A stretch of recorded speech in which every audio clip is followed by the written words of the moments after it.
bangsa kami yang mengalami berbagai macam masalah yang besar. Kami percaya, kami sebagai orang percaya, kami sebagai orang beriman, Tuhan tempatkan kami di tengah-tengah Indonesia yang mengalami berbagai macam pergumulan. Tuhan punya rencana tersendiri bagi kami. Injil tetap diberitakan. Terima kasih Tuhan. Kalau sebentar kami bersama-sama renungkan firman-Mu, kuatkan kami konsentrasi dengan firman-Mu, kami merenungkan dan kami melakukannya dengan setia. Dalam nama Tuhan Yesus, amin. Shalom saudara. Senang sekali ya bisa ketemu lagi dengan saudara. Terima kasih Pak. Ya, oke. Ya saudara, hari ini saya khusus mengambil tema mobilisasi misi penginjilan gereja saudara.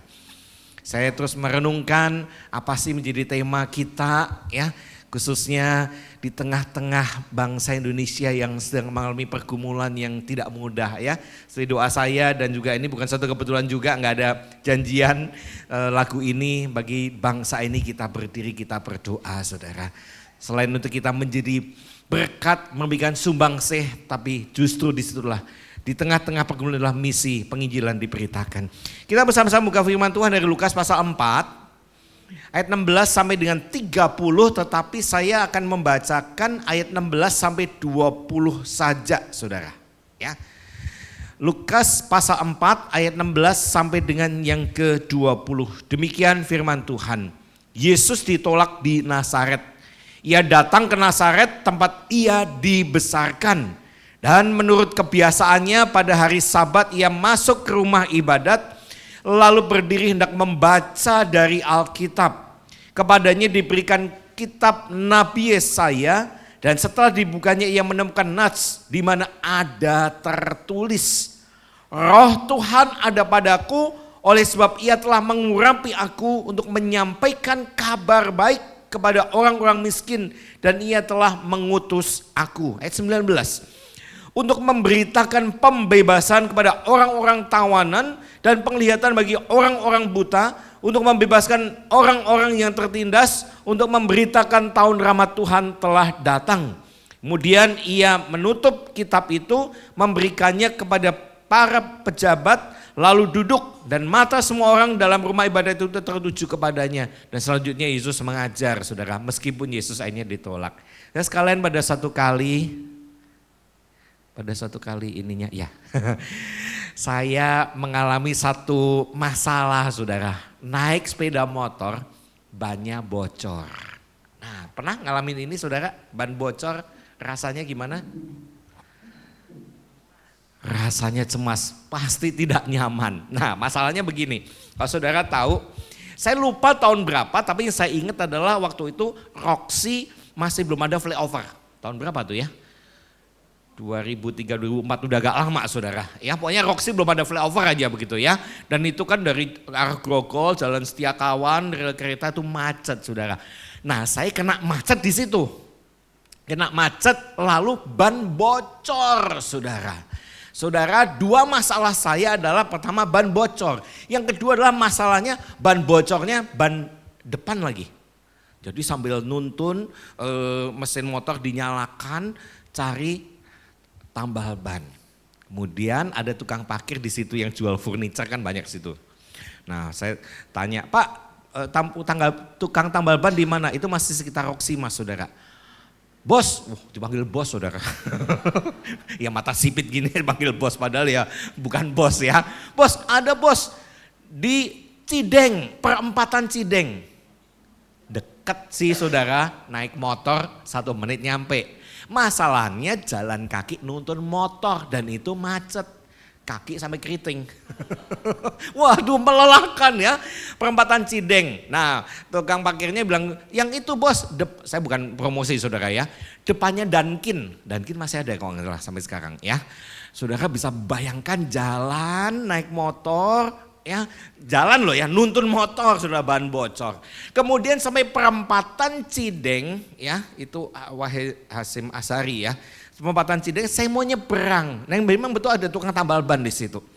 Saudara, waktu kena lampu merah berhenti, tukang tambal bannya tahu saya nuntun motor, saudara. Dan dijemput, dijemput, nyebrang, dijemput. Saya dipanggil bos lagi saudara. Bos, kenapa bos? Udah tahu ban bocor, kenapa lagi ya? Nah, ban saya bocor, oke saya bantu tuntun. Bantu tuntun saudara. Intinya gini saudara, saya bannya bocor dan saya lagi lelah. Ada masalah ban bocor dan dijemput meskipun ya deket nyebrang Cideng kan saudara. Itu ada dua arah kan, itu tengah-tengahnya kan kali saudara. Dijemput, wih rasanya seneng loh saudara dijemput ya. Disambut, bos tenang bos saya bantu bos. Nah, saya tinggal jalan aja saudara. Saudara bukan seharusnya Injil seperti itu saudara. Ya, harusnya kita bukan yang tunggu bola tapi yang jemput bola saudara. Injil diberitakan di gereja, yes itu bagus. Tetapi lebih daripada itu kita harus melakukannya itu di luar, mempraktekannya di luar saudara. Saudara banyak mereka yang sebetulnya sedang menunggu kita untuk kita bisa memberitakan anugerah keselamatan pada mereka yang belum percaya pada Tuhan. Demikian pula dengan Yesus saudara. Waktu dia di Nazaret tempat dia dibesarkan saudara. Yesus juga jemput bola. Ya, mengadakan misi di tempat dia dibesarkan, yaitu Nazaret. Masalahnya adalah, nggak nyala ya.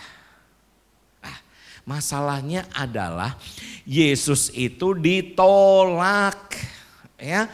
Justru ada perlawanan, saudara. Ya, Yesus sendiri udah tahu lah ya, Yesus itu siapa sih, kenapa ditolak? Anak tukang kayu, ya miskin, mau memberitakan Injil, siapa kamu? Saudara sekalian, makanya Yesus berkata, ayat yang ke-24. Tetapi aku berkata kepadamu, sesungguhnya tidak ada nabi yang dihargai di tempat asalnya. Memang gak semua, tapi penginjil yang paling sulit di mana saudara? Di keluarga. Ya, di keluarga memang betul saudara ya. Sudah tahu kita kecilnya gimana, kita mau memberitakan ini gak mudah saudara. Nah tapi memang berbeda dengan Yesus, tetaplah Yesus berbeda dengan kita ya.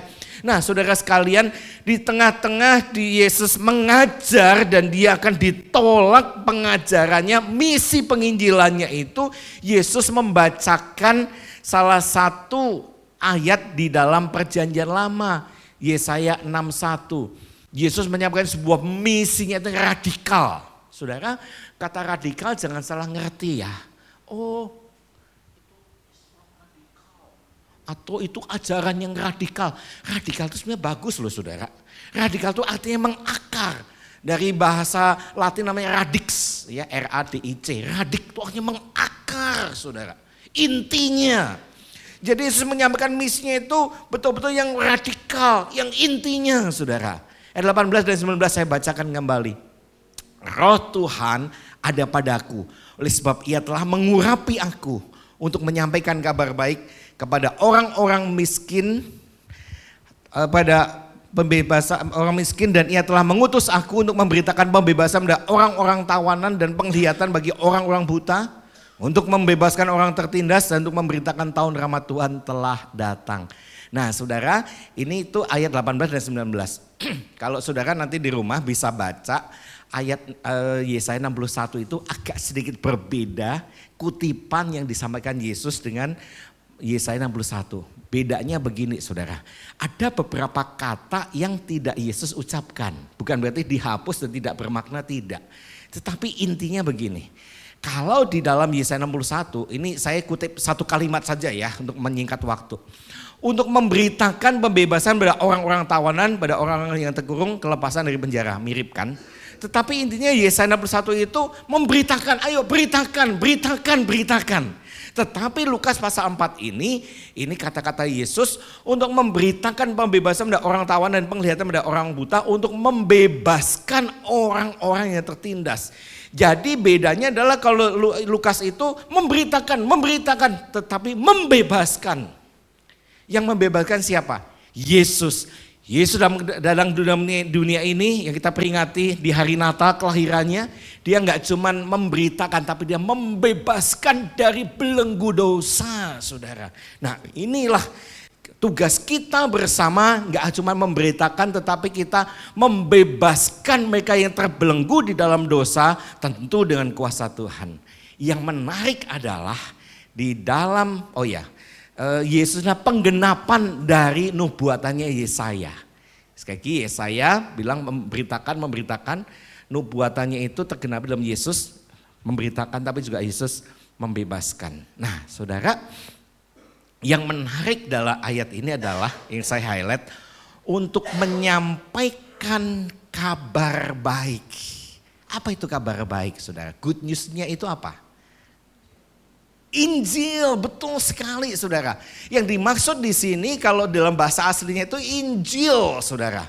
Nah kalau digabung ya dalam perjanjian baru itu kata Injil atau Evangelion ya.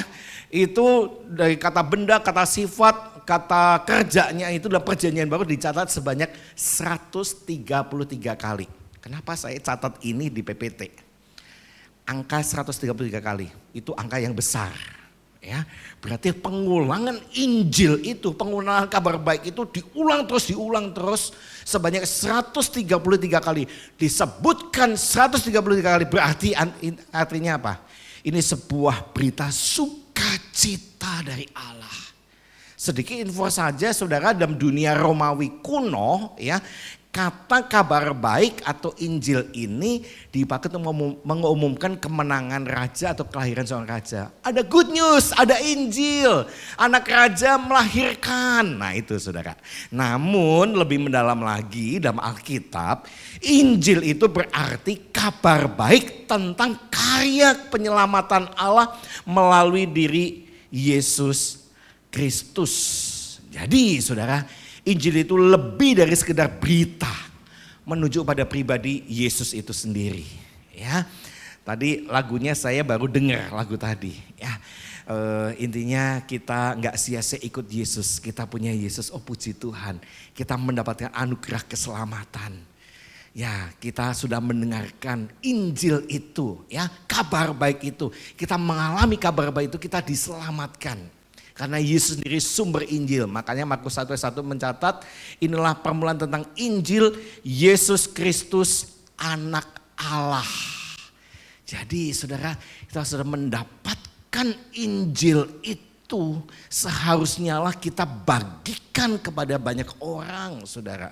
Jadi saudara, misi penginjilan, Injil diberitakan itu berdasarkan berakar atau radiksnya itu dari firman Allah. Tegas kok Yesus bilang identitas dan misi penginjilan harus berdasarkan Alkitab. Mobilisasi pelayanan misi gereja harus lahir dari firman Allah. Strategi bagus, metode bagus, banyak metode penginjilan. Tapi yang terpenting adalah sumbernya ini saudara. Ya, jadi gereja yang bermisi bukan pilihan, tetapi sebuah keharusan, sebuah perintah. Satu ayat firman Tuhan yang mungkin sudah sering kita dengar, Matius 28 ayat 19, ada yang hafal? Matius 28 19.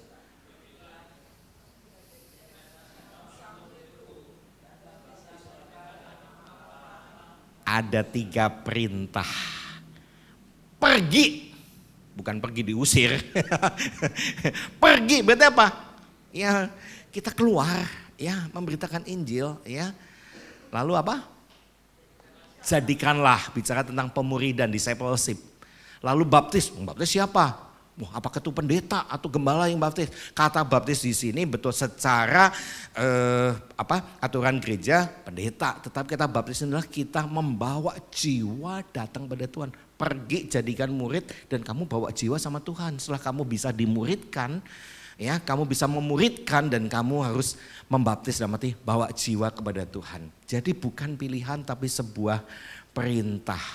Saudara, saya terkesan sekali dengan kata-kata seorang penulis dan seorang pendeta bernama John Stott, ya, baru meninggal ya. Misi kita lahir dari Alkitab. Karena Alkitab adalah buku misi Allah. Keren ya. Nah, masalahnya sekarang nih saudara, yuk saja saudara berpikir termasuk ikut Zoom ya. Orang percaya sering dengar khotbah tentang misi penginjilan. Pernah atau sering? Sering. Pertanyaannya sekarang, mengapa banyak yang tidak melakukan misi? Jawab dalam hati ya. Malas. Enggan. Bisa saja jawaban kita seperti itu. Tapi seringkali yang terjadi adalah ini. Hanya berhenti pada tergerak dan tidak bergerak. Mau pengkhotbah sebagus apapun saudara, saya bukan menurunkan otoritas pengkhotbah ya. Bagus, waduh tergerak saya, misi penginjilan tergerak. Tapi kita bergerak enggak? Kayaknya jemaat di sini semua enggak cuma tergerak tapi bergerak ya. Kayaknya gereja saya deh kayaknya nih ya, yang tidak bergerak nih ya. Padahal gereja saya namanya gereja Kristen pengabar Injil, tantangan saudara gereja saya ya. Tapi yang memprihatinkan adalah mengapa mereka banyak tidak melakukan misi itu karena ini. Gak ada beban. Saudara sekalian, saya mengikuti salah satu ibadah ya. Saya ini mengutip dua PPT ini, saya mengutip khotbah beliau ya. Namanya Pendeta Setek Cheng ya. Beliau mengutip dari Roma 9 ayat 1 sampai 3. Saya catat khotbahnya beliau dan ini kok bukan kebetulan ya, ini pas banget ya. Pendeta C ini bilang gini ya, dalam kitab Roma 9 ini, Rasul Paulus itu sedih sekali rekan sebangsanya banyak yang belum percaya Tuhan. Dan saudara menginginkan bahwa Paulus ini, ya rekan sebangsa ini bisa percaya pada Tuhan. Pertanyaan sekarang, rekan sebangsa kita Indonesia nih, saudara sedih gak bayang belum percaya Tuhan? Saudara naik Gojek, saudara naik Grab, banyak mereka belum percaya Tuhan. Kita sedih ya. Salah satu yang sering kali bikin saya sedih adalah kalau saya ke rumah duka saudara, ya ke rumah duka kebanyakan tuh kami kalau nggak di Grand Heaven di Jelambar. Dan kalau masuk pasti baunya bukan bau minyak wangi. Bau apa saudara? Bau hiu. Waduh, mereka bakar uang, ya uang-uangan ya. Aduh belum percaya Tuhan mereka. Itu kesedihan saya loh saudara. Ya. Atau mungkin saudara punya tetangga, aduh si ini meninggal langsung dikubur. Ya, banyak yang belum percaya Tuhan, harusnya kita sedih saudara. Karena dengan pendeta C ini menekankan bagian ini dan kalimat selanjutnya bagus sekali loh. Gini saudara, di mana ada beban, di situ ada kegundahan hati. Di mana ada beban, di situ ada doa. Di mana ada beban, di situ ada tindakan. Jadi bicara mobilisasi misi gereja harus punya beban. Kita harus terbeban dengan misi penginjilan. Di situ ada beban, kita akan digelisahkan. Iya ya, si ini belum percaya Tuhan ya. Ini kampung ini belum percaya Tuhan ya. Tetangga saya belum percaya Tuhan. Kita harus kegelisahan saudara. Setelah kita gelisah, kita harus doa dulu Tuhan. Berikan keberanian untuk mengabarkan Injil. Dan gak cuma sekedar sampai doa saja tetapi bergerak. Ada tindakan. Saudara sekalian, seorang misionaris yang terkenal namanya David Bosch. Dia misionaris yang melayani di pedesaan Afrika Selatan. Kita kayaknya belum pernah ada ke sana ya. Tapi saudara ada gambarannya, Afrika itu daerah tandus ya, daerah miskin. Saudara, saya pernah lihat videonya, aduh kalau saya ke sana juga belum tentu mampu gitu ya. Pendeta David Bosch juga seorang yang punya beban berdoa. Dan dia bilang begini saudara. Ini ya, David Bosch bilang gini. Misi berarti menghadirkan tanda-tanda kerajaan Allah di tengah penderitaan manusia. Jadi saudara sekalian, misi itu adalah menjangkau yang terabaikan. Yesus bilang loh, visi misi Yesus itu adalah, fokus misi Yesus adalah orang miskin, tawanan, buta, tertindas. Injil itu bergerak gak cuma di pusat tapi di pinggiran-pinggiran. Ya. Gereja dimobilisasi untuk melayani kelompok yang dilupakan dunia.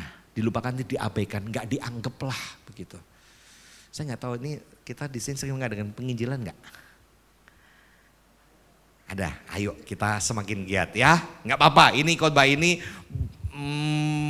saya berharap bisa men-trigger kita ya, bikin semangat. Yuk kita nggak cuman terima anugerah keselamatan, kita sama-sama bergerak ya. Ini nanti saya berikan beberapa contoh untuk membuka wawasan kita men-trigger saja begitu saudara ya. Saya lanjutkan dulu saudara. Jadi saudara sekalian, mobilisasi misi gereja, apakah itu hanya dilakukan oleh gembala? Siapa? Semua tuh siapa? Semua tuh ini loh. Saya highlight yang biru. Siapa?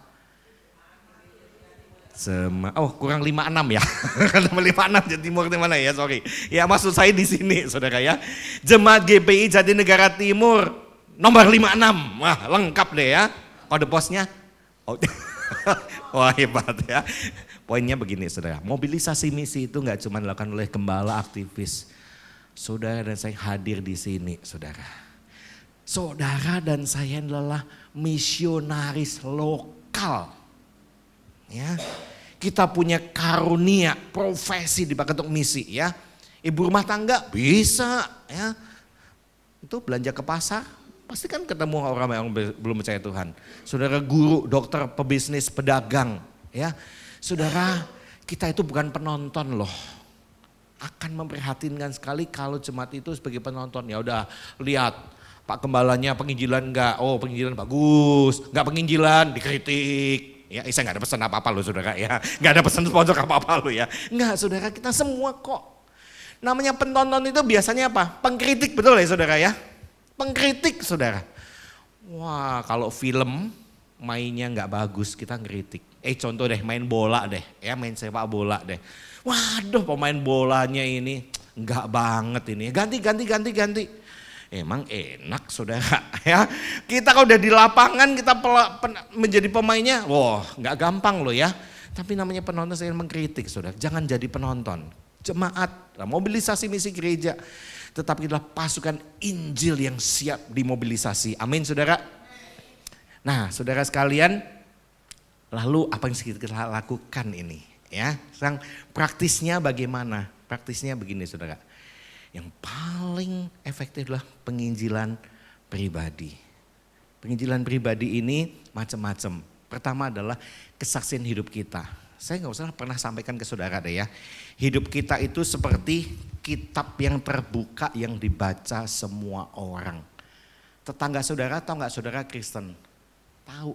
Kita seperti kitab terbuka. Maaf, saya berikan contoh yang ekstrim. Pertama adalah kalau kita sebagai orang Kristen di tengah-tengah tetangga kita, di tengah-tengah kampung kita suka bohong. Ya orang Kristen suka bohong. Tapi berbeda kalau kita jujur, kita perhatian, ya, mengulurkan kasih, kitab terbuka loh. Baik buruknya itu dilihat sama mereka saudara. Penginjilan pribadinya seperti apa? Tadi Pak Gembala sempat singgung ya, pernah pakai metode perkantas ya, 4 hukum rohani saudara. Tapi saya ini banyak metode ya, banyak sekali metode, tetapi saya hari ini memberikan input saja, nanti dipikirkan tentang apa keputusan terbaik seumur hidupmu. Ini traktat untuk penginjilan yang sangat efektif saudara. Ini enggak bicara doktrin yang berbeda, enggak. Ini semuanya sama ya. Karena untuk penginjilan kok enggak ada doktrin ini itu enggak ada saudara ya. Saya yakin kita semua setuju kok ya. Nah ini sebetulnya penciptaannya pendeta Wilson Gonzalez dari Filipina. Sudah diterjemahkan bahasa Indonesia dan Mandarin. Saya tanya sama Justin, perlu Mandarin enggak usah. Jadi saya bawa Indonesianya, nanti semuanya dapat. Ya, semuanya dapat, ada di itu ya, di paperback merah ya. Nanti aja setelah pulang, saudara baca-baca, ini bukan buat saudara, tetapi buat menginjili. Nah, saudara baca-baca dulu ya. Kalau kita mau PI orang nanti kita bisa bacakan, ngobrol pribadi ya. Saya kasih lebih, kalau nggak salah sekitar 60 kalau nggak salah. Kalau salah kita hadir 40-an ya, saya kasih lebih deh. Tapi kalau saudara masih membutuhkan, saudara berhubungin saya, nanti saya hubungan ke namanya PGTI, Persatuan Gereja-Gereja Tionghoa Indonesia yang ada di Kemayoran ya. Untuk ini murah kok ya harganya. Tapi ini saya kasih ke jemaat saja begitu ya. Nanti satu orang dapat satu, saudara doakan ya. Yang penting ada beban, ada Belum, jangan tindakan dulu. Ada doa, ada beban, ada kegundahan hati. Ada beban, ada doa. Ada doa, ada beban, ada tindakan, saudara ya. Tapi langsung tindakan, wah udah semangat banget nih ya. Ada beban, tindakan, puji Tuhan. Tapi ingat doa dulu, saudara ya.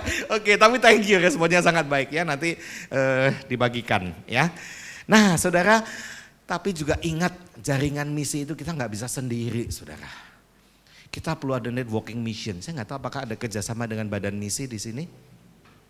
Kita perlu tingkatkan ya. Kita nggak bisa pelayanan sendiri-sendiri, bisa berkolaborasi dengan lembaga-lembaga misi atau namanya para church ya. Ada namanya badan misi OMF, ada badan misi saya nggak tahu di sekitar GBI apakah ada badan-badan misi, kita kerjasama saudara ya, kolaborasi. Kita bergerak bersama-sama ya. Bahkan ada beberapa 4 sinode gabung jadi satu, mereka namanya Des Papua ya, meja Papua. Maksudnya untuk penginjilan ke Papua itu biayanya gede banget saudara, sekali jalan aja udah 4 jutaan loh ya. Tiket pesawat loh saudara, sekali jalan. PP 8 juta, belum nanti makan di sana. Nah makanya memang ini jujur memang belum membutuhkan biaya sih ya, tetapi yang penting ada beban. Ada beban. Ada beban. Yakin Tuhan cukupkan kebutuhan finansialnya. Itu saudara, wah ini iman yang luar biasa nih ya. Nah selain jaringan misi apalagi saudara? Memakai budaya dan bahasa. Strategi sesuai konteks Indonesia. Budaya dan bahasa sebagai jembatan dan pintu penginjilan. Injil tetap relevan tanpa kehilangan kebenaran. Budaya saudara Chinese, ayo masuk budaya Chinese. Budaya saudara Betawi, masuk Betawi. Ya, budaya saudara Jawa masuk dengan Jawa ya. Saya ini agak gado-gado saudara budaya saya ya. Saya ke Jawa, ngomong Jawa juga bisa ya. Ngomong Mandarin cuman ya dikit-dikit lah ya denger, tapi bisa diterima ya. Nah masalahnya adalah kalau bahasanya sudah bahasa dewa, bahasa dewa lagi ya. Mas saya Batak, waduh ngomong Batak saya nggak ngerti ya. Tetapi sesama orang Batak PI malah masuk saudara ya. Lalu bahasa-bahasa yang lain saudara. Nah ini adalah pakai budaya dan bahasa ya untuk pintu masuk ke mereka. Ini perlu waktu memang ya, penting sekali ya. Kemudian ada namanya misi itu terbagi dari 2 saudara. Misi jangka panjang dan misi jangka pendek. Long term mission dan short term mission. Misi jangka panjang apa? Saudara, kita pikirkan ya, doakan, buka sekolah. Kami ada sekolah, kami non profit sudah 53 tahun ya. Sekolah ini harga kaki 5, rasa bintang 5. Ya, karena kami ada 3 hamba Tuhan yang kami utus hamba Tuhan gereja ke sekolah saudara. Jadi kami, kalau saudara ke daerah Kartini namanya ada sekolah Kristen Anugerah ya. Tahu ya, kami di bawah naungan gereja kami. Ada di sini alumni Anugerah atau Karunia? Karunia sebelahan ya, tetangga ya. Nah, kami punya sekolah itu kami non profit saudara ya. Biayanya pun juga ya masih relatif terjangkau lah. Intinya adalah pendiri kami itu jangan sampai keluarga nggak bisa nyekolin anaknya karena nggak ada biaya. Dan kebetulan alumni kami itu sangat kuat sekali untuk beasiswanya ya. Nah, punya sekolah, pikirkan ya, doakan. Pak, besar loh biayanya, ini visi yang besar. Oh Tuhan kasih, jemaat siap? Puji Tuhan, siap dong ya. Tuhan kasih loh, bukan saya yang kasih loh ya. Ya ini maksudnya saya ngomongin men-trigger saudara saja ya. Bukan mau bermimpi sesuatu yang di luar kapasitas kita, yuk kita doakan sama-sama. Atau saya kerjasama dengan gereja lain, buka sekolah misalnya atau PAUD ya. Kemudian jangka panjangnya adalah buka pos PI. Pernah nggak pikirkan buka pos PI saudara?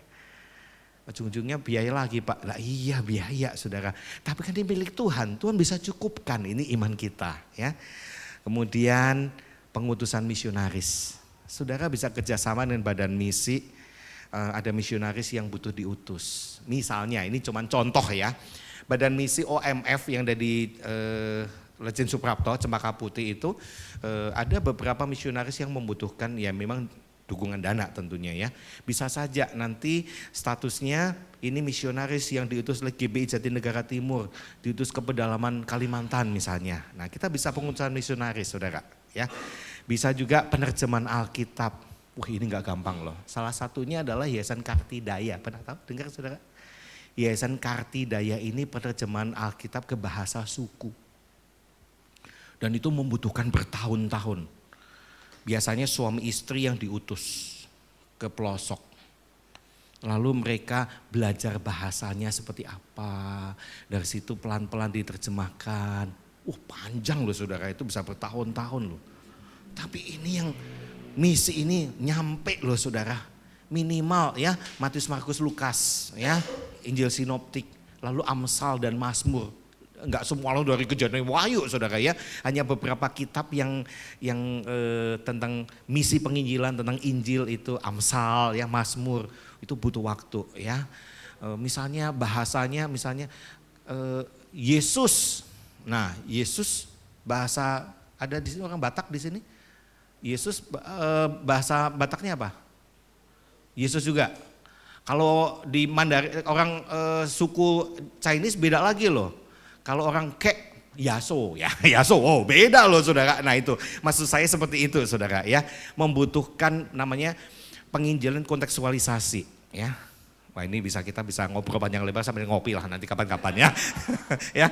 Lalu mengadopsi namanya ini istilah misalnya STA, suku terabaikan. STA itu bukan stasiun televisi ya, suku terabaikan, mengadopsi salah satu suku, mengadopsi itu misalnya gini, ada suku tertentu, misalnya di Kalimantan aja Dayak itu aja ratusan suku saudara ya. Satu suku kita adopsi dalam arti kita membuka PAUD atau kita mengadakan semacam base campnya kita lah di situ saudara ya, kita bisa adopsi itu. Memang butuh proses yang panjang tentunya.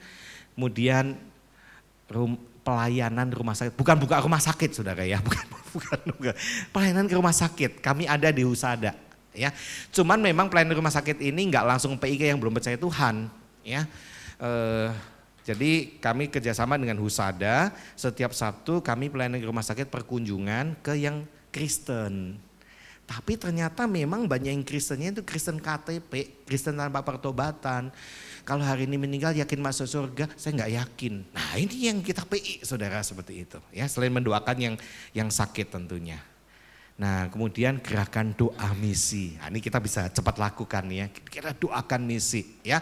Kita kerjasama dengan jaringan doa nasional, JDN itu selalu memberikan pokok-pokok doa untuk misi penginjilan saudara. Ada buklet, ada buletinnya yang dikirimkan sebetulnya ya.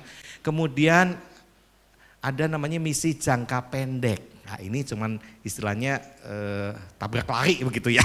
Tabrak lari maksudnya cuman misi jangka pendek aja begitu saudara. Misalnya ke penjara, pernah ke penjara Pak Gembala? Hah? Udah lama enggak? Ayo lakukan lagi ya, bisa ke mereka penjara. Kan itu mereka yang terlupakan, yang dilupakan. Yang ini Yesus bilang yang terpinggirkan itu yang seringkali dilupakan ya, ke penjara boleh juga ya.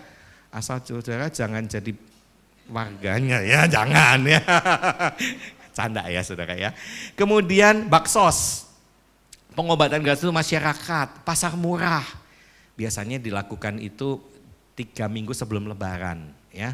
Harga sembako harganya 200.000 kita jual 100.000 misalnya. Apakah untuk warga sekeliling atau ke tempat lain lah ya. Ke desa-desa, ke pelosok-pelosok ya. Juga kita mengadakan mission trip. Mission trip ini, pernah lakukan mission trip? Mission trip. Desember kemarin, kemana Pak? Oh Banggai. Wah ini bisa, ada kesaksiannya? Ada yang pernah kesaksian? Bagus juga ya. Jadi menanamkan beban misi ini. Wah nggak cuman kita Jakarta tahunya mall ya. Tapi kita ke pelosok, wah itu saudara. Itu luar biasa loh ya, mission trip. Ya saya berapa kali, tapi banyak ke Kalimantan saya Pak, ke Kalimantan Barat ya. Oh udah dari sana itu rasanya itu saya nggak ada apa-apanya ya. Kok penginjilan di Jakarta kok begini ya, ini namanya urban ministry ya. Tapi kita bisa mission trip ya, dan lain-lain. Banyak sebetulnya ya.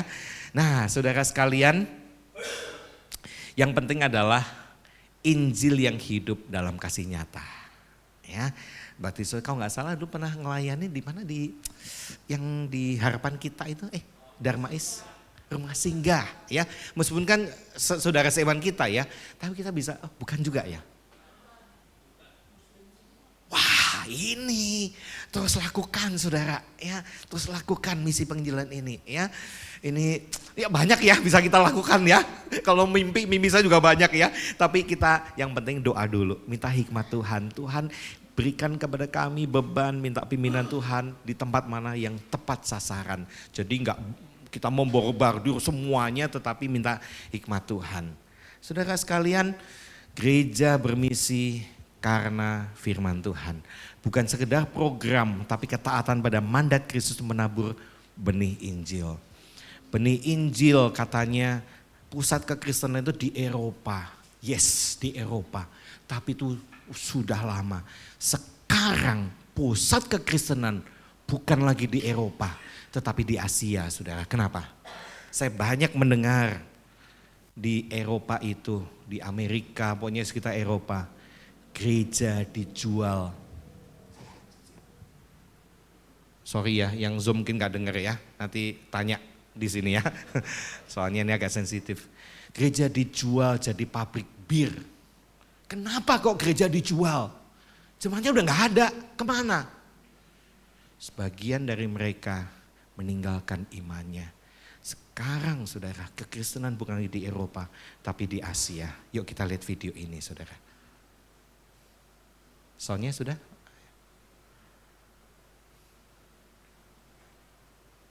Boleh dibantu klik.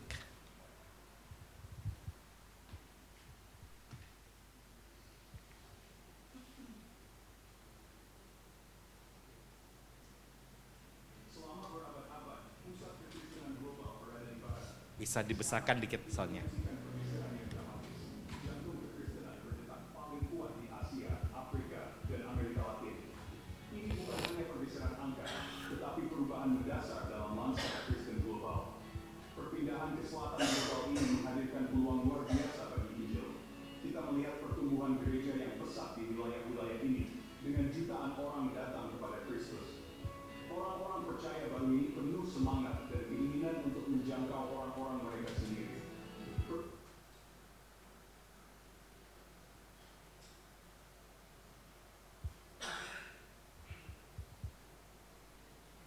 Pergeseran ini juga menghadirkan tantangan.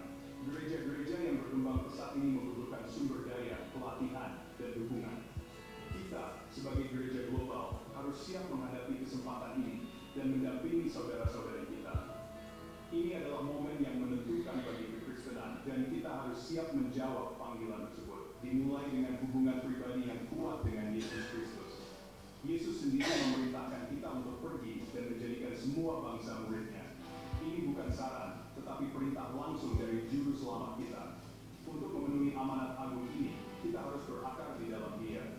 Dr. Charles Kraft, seorang ahli misi yang dihormati, menekankan pentingnya memahami budaya yang kita jangkau. Kita harus menyampaikan Injil dengan cara yang sesuai dengan pandangan dunia mereka, sambil tetap setia pada pesan Kristus. Hal ini membutuhkan kepekaan budaya dan kemauan untuk belajar, beradaptasi, dan membangun jembatan pemahaman. Identitas kita dalam Kristus harus menjadi kekuatan pendorong di balik misi kita. Ini bukan tentang mempromosikan budaya atau denominasi tertentu, tetapi tentang membagikan kasih Kristus yang transformatif. Ketika kita aman dalam identitas kita, kita dapat mendekati budaya lain dengan kerendahan hati, rasa hormat, dan keinginan tulus untuk belajar. Salah satu cara paling efektif untuk memberdayakan generasi misionaris berikutnya adalah melalui bimbingan. Pelayan berpengalaman memiliki tanggung jawab untuk berinvestasi pada pemimpin yang lebih muda. Ini berarti memberikan bimbingan praktis, berbagi kebijaksanaan dari pengalaman bertahun-tahun, dan menawarkan dorongan di sepanjang jalan. Bimbingan adalah tentang berjalan bersama seseorang, membantu mereka menemukan bakat dan minat mereka. Ini tentang menumbuhkan kepercayaan diri mereka dan memperlengkapi mereka untuk menjawab panggilan Tuhan dalam hidup mereka. Ini tentang membesarkan para pemimpin yang pada gilirannya akan membimbing orang lain, menciptakan efek riak yang menyebarkan Injil ke ujung bumi.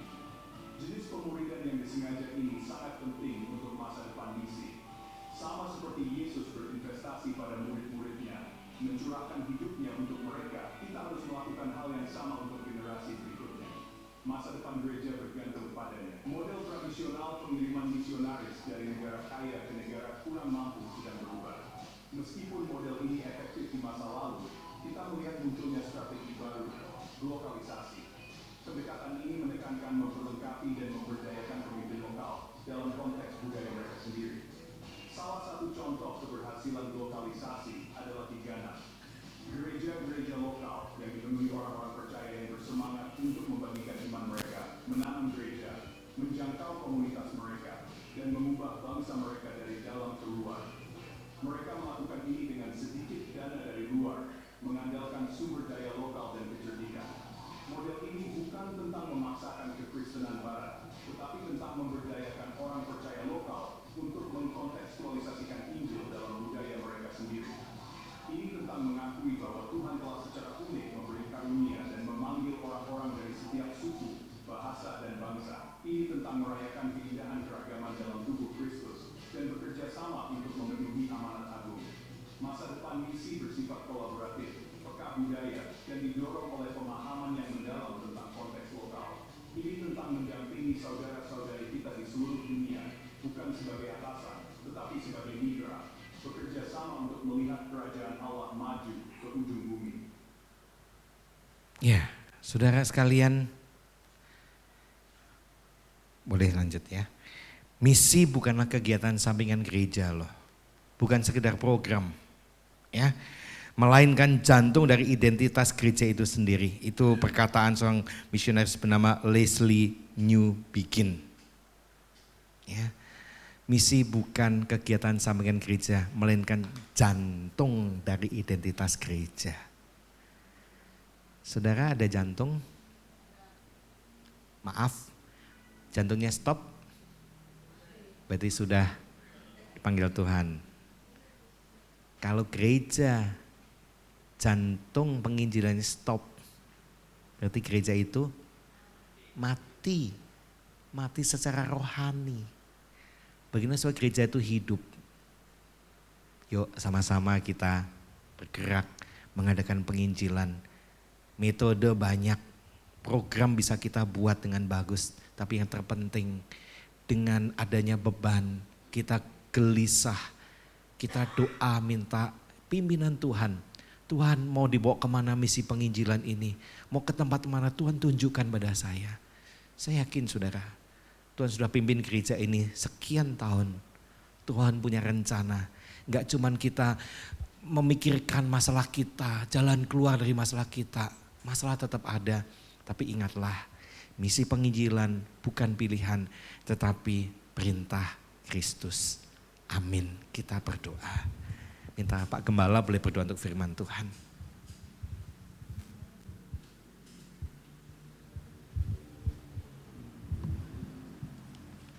Ya, mari kita satu dalam doa.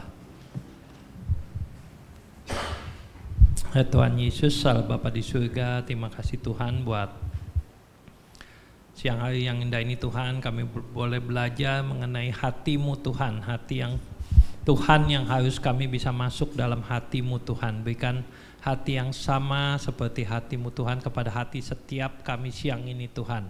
Yaitu hati yang terbeban akan jiwa-jiwa yang belum diselamatkan Tuhan. Terima kasih buat hamba-Mu, Bapak Pendeta Daniel Indaso yang siang ini boleh mengingatkan kami akan hati-Mu Tuhan kepada kami semua Tuhan. Biarlah hati Tuhan juga boleh menjadi hati kami semua Tuhan. Untuk kami juga boleh terbeban akan jiwa-jiwa ini Tuhan.